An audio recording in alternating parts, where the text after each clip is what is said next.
안녕하세요. 찰리브라입니다. 오늘도 뭐 종합적으로 이제 제가 뭐 시사적인 거 됐든 아니면 코인하고 관련돼서 이제 뭐 움직임이 포착된 거가 됐건 말씀드릴 부분이 있는데, 어, 얼마 전에 아마 제가 영상에서 이거를 말씀드린 적이 아마 있었을 거예요. 호라이즌 랩스, 애니모카 브랜즈, 라이프, 비욘디.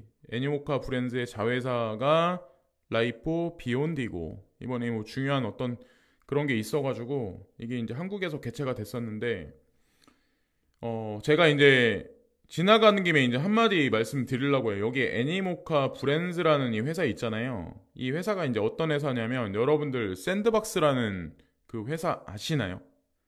샌드박스의 모체가 애니모카 브랜즈입니다. 그리고 애니모카 브랜즈에는 또 누가 투자를 했냐면, 삼성도 아마 제가 알기로 투자를 한 걸로 알고 있고, 또 하나는 예, 알리바바의 마윈 회장 있잖아요. 거기도 여기 투자를 한 걸로 알고 있습니다. 그리고 하다못해 싱가포르의 국부펀드인 테마섹도 애니모카 브랜즈에 투자한 걸로 알고 있어요. 제가 이거를 따로 찾아서는 이제 말씀 안 드렸는데, 구글링을 조금만 해보시면 아마 아실 거예요. 이렇게 엄청 큰 회사가 호라이즌 랩스랑 같이 일을 하기 위해서 공개적으로 판넬 디스커션을 했다. 이게 이 의미가 엄청 깊다는 거죠. 그래서 뭐 갑자기 생각나서 이제 말씀드리는 거고, 따로 조금 더 이제 애니모카 브랜드에 관해서 어떤 회사인지 좀 찾아보세요. 제가 이제 말씀 못 드린 부분도 분명히 있는데 생각보다 엄청나게 큰 회사더라고요. 특히나 이제 메타버스 관련해서는 조금 많이 큽니다. 자, 여기 하반기 코인 시장 테마는 과연 무엇일까? 아서 헤이스 3분기 말 주시해야 뭐 이 얘기를 이제 했는데, 3분기에서 4분기 초 사이 진정한 비트코인의 강세장이 시작될 것. 이거는 뭐 아서헤이스 이분의 이제 견해이니까 이게 어느 정도 마저 떨어질지는 아무도 몰라요. 예? 그리고 이것에 관한 마지막 판단은 언제나 이제 개인들이 하는 겁니다. 제가 하는 게 아니라, 저는 예전서부터 다른 부동산이나 주식보다 다른 어떤 자산보다 결정적으로 가상자산이 으뜸이 될 거다라고 계속 말씀을 드렸었고, 결국에는 모든 걸 다 블랙홀 같이 빨아들일 거라고 이제 저는 생각을 합니다.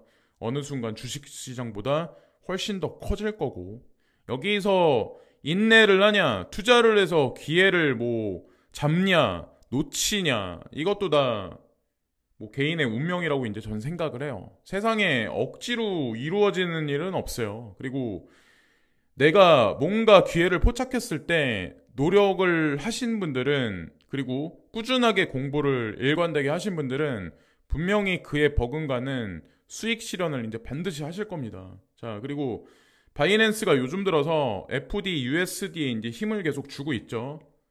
제가 어저께 나온 뉴스 보니까 BUSD 관련해서 상패를 계속 하고 있어요. FD, USD는 계속해서 페어를 계속 런칭을 시켜나가고, 이것도 하나의 움직임 중에 아주 중요한 움직임 중에 하나예요. 여기에 더 맞춰서 코인베이스도 제가 알기로 USDC랑 USDT 관련해서 상패를 좀 전에보다 많이 시킨다고 저는 생각을 하거든요.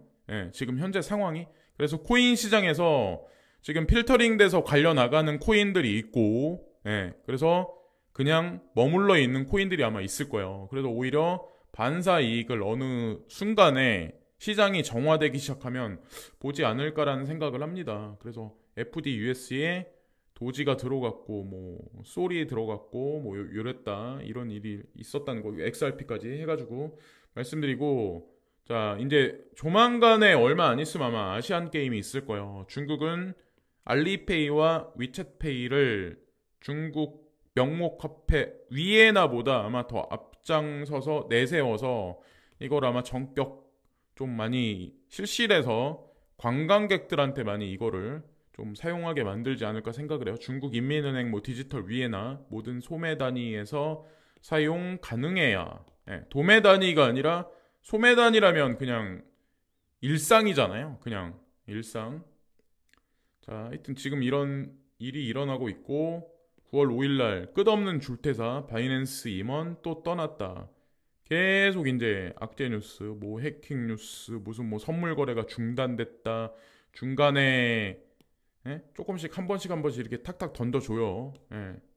요거를 보고 이제 작년에는 바이낸스 얘기랑 USDT 얘기가 상당히 많았죠. 이거 보면서 이제 바이낸스 망한다. 바이낸스 망해야 뭐 가상자산 시장이 상승장이 온다라고 많은 사람들이 이제 얘기를 했었던 것 같아요. 바이낸스가 올라가고 오히려 후오비나 OKX가 더 잘 돼야 진짜 상승장이 올걸요.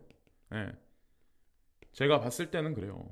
아마 그리고 그대로 지금 흘러가는 걸로 알고 있는데 제가 알기로. 그리고 인도 브릭스의 뭐 초토화 브릭스가 망한다 막 이런 얘기가 이제 한편에선 이제 하시는 분들도 있어요. 근데 실제를 제가 말씀드리면 보세요.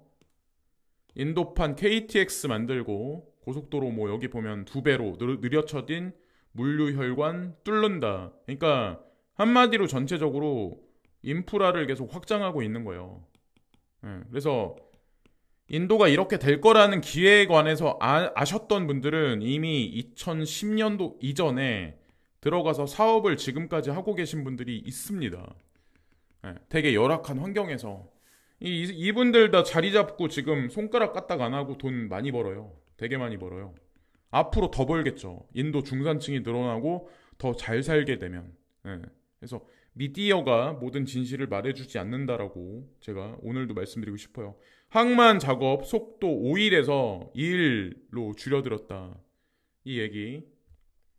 지금 브릭스가 어떻게 움직이는지를 이제 저는 이제 말씀드리려고 하는 거고, 인도에 관해서도 이제 말씀드리려고 하는 거예요. 인도가 망해가는데 거기 일론 머스크가 공장을 짓고 내수 시장을 보고 있을까요?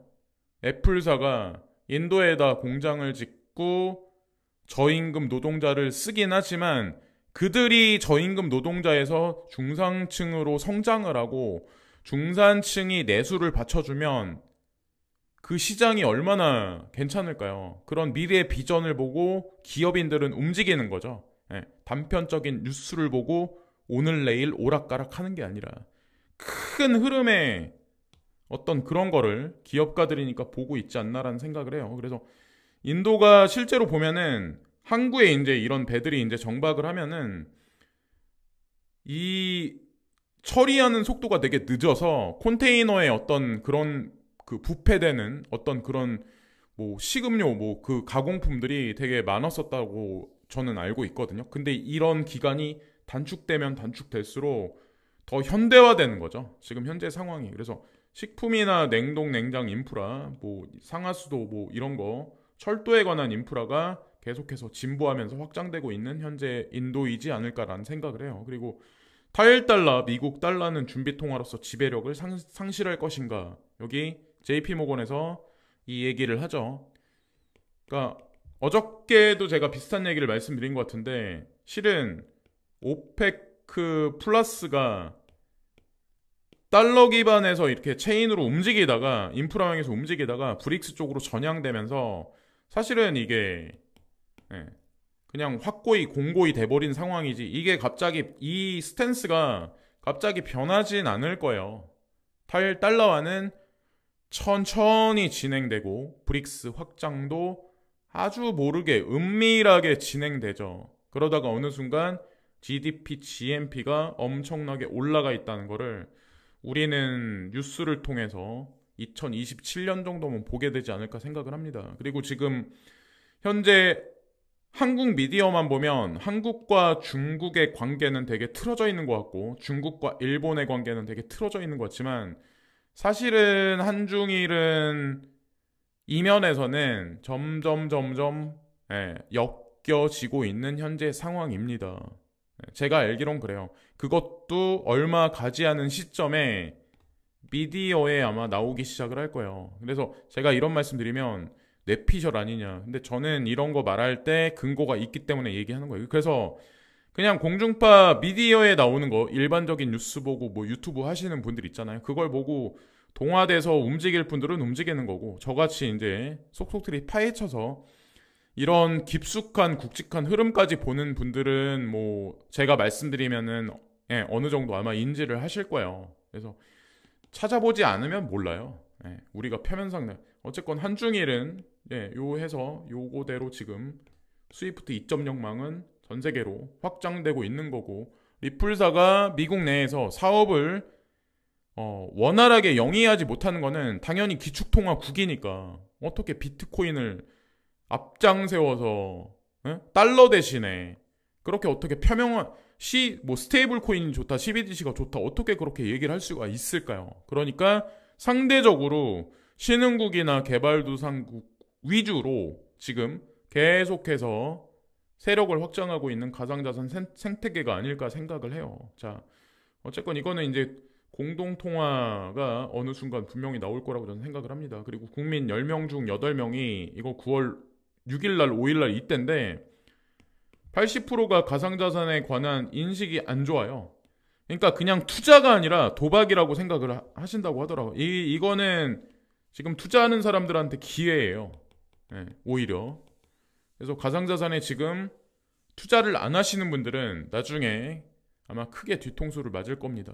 제가 봤을 때 어느 순간 뉴스에 보도가 나오고 막 시장이 막 엄청나게 들썩들썩거릴 때 지금 투자하고 계시는 분들한테 아마 연락이 올 거예요. 나 이거 코인 투자 어떻게 해야 되지? 막 이런 식으로. 지금이 오히려 떠날 때가 아니라 잘 자리를 잡아야 할 때가 아닐까 생각을 해요. 그리고 아시겠지만 이 현재 이제 X 전 트위터 여기가 이제 일론 머스크가 인수합병을 하면서 창퐁자오랑 인수합병을 하면서 이런 얘기를 했었어요.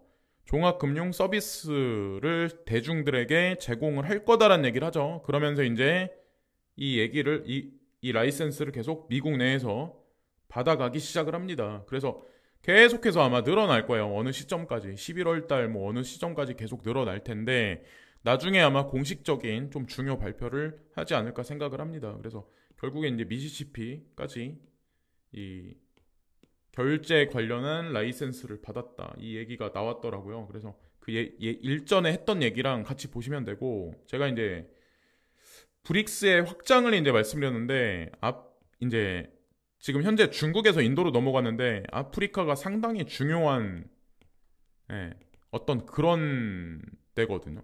여러 면에서. 근데 어떤 게 있냐면 원자력을 떼려면 원자력의 기본 베이스가 되는 어떤 그 에너지원이 있습니다. 자, 이게 우라늄이에요. 근데 프랑스가 지금 어떤 처지냐면 이 아프리카 대륙에 보면 많은 국가들이 있어요. 산유국도 있고. 근데 니제르에 우라늄이 좀 많이 나나 봐요. 근데 예전에는 킬로그램당 0.8유로로 이거를 거의 헐값에 프랑스가 가져갔었어요. 근데 어느 순간 이 니제르라는 국가가 200유로로 인상을 합니다. 거의 200배 이상 인상을 한 거죠. 자, 이거를 어떻게 생각을 해야 돼? 캐나다는 기존에 1kg당 200유로를 받았었어요. 그러니까 니제르가 갑자기 우리도 이렇게 받아야 되겠는데 프랑스의 고민이 깊어지는 현재의 시점이죠. 노드스트림은 막혀있고 그렇다고 이 원자로는 가동을 계속 지속적으로 유지를 해야 되고 이 가격이 올라갑니다. 지금 현재 이런 상황이라는 걸 이제 보여드리고, 또 하나는 브래드 갈링하우스가 이제 무슨 얘기를 하냐면 세계에서 가장 큰 스위프트 지원은행 중 일부가 현재 리플의 기술을 사용하고 있습니다. 그래서 여기 나와 있는 SBI라든가 뭐 CIBC, 유니크래프트, 뭐 여기 RBC라든가 미즈오뱅크라든가 뭐 미쯔비시라든가 웨스트팩이라든가 뭐 대부분 스탠다드 차타드라든가 이런 은행들에 관해서 이제 열거를 하는 것 같아요. 그래서 이런 뭐 이름이 있는 은행들이 기존에는 스위프트 1.0망을 사용을 했었는데 ODL로 점진적으로 스위칭되고 있는 현재 시점이다. 이 얘기는 스위프트 2.0으로의 전환을 브래드 갈링하우스가 언급한 게 아닐까라는 생각을 하거든요. 그래서 아마 지금 가격이 되게 보잘것없기 때문에 지쳐가지고 지금 포기하시는 분들이 되게 많을 거예요. 포기하신 분들은 그분들의 인생이 있는 거고, 지금 힘들지만 버티신 분들은 그분들의 인생이 예, 분명히 펼쳐질 겁니다. 인생이 아마 바뀔 거예요. 예. 그 시간이 멀지 않았고 버티기 힘드시겠지만 뭐 그것 또한 이제 각자의 선택이고 운명이라고 생각을 합니다. 사람마다 이제 제가 알기로는 그게 다 다른 것 같아요. 멘탈의 어떤 그런 것도 다르고 인내력에 관한 어떤 유전자도 다 다르기 때문에 그거를 누군가가 강요는 할 수 없는 것 같아요. 뭐 타고난 그런 것도 있고 뭐 만들어진 것도 있기 때문에 본인의 인생에 있어서 그래서 올바른 선택을 하신 분들은 끝까지 밀어붙이시는 게 좋지 않을까 생각을 합니다. 명확성이 대중들이 볼 수 있게 100% 공개됐을 때는 이미 때는 늦죠. 지금 긴가민가 할 때 이도저도 아닌 상황 다 망했다고 했을 때 대중의 80%가 가상자산을 칭찬한다 좋다고 얘기할 때까지는 오히려 막 가상자산의 투자에 관해서 더 우리는 궁뎅이 무겁게 좀 그렇게 있어야 되지 않을까 생각을 해요. 여기까지 말씀드리면서 방송을 마치겠습니다. 감사합니다.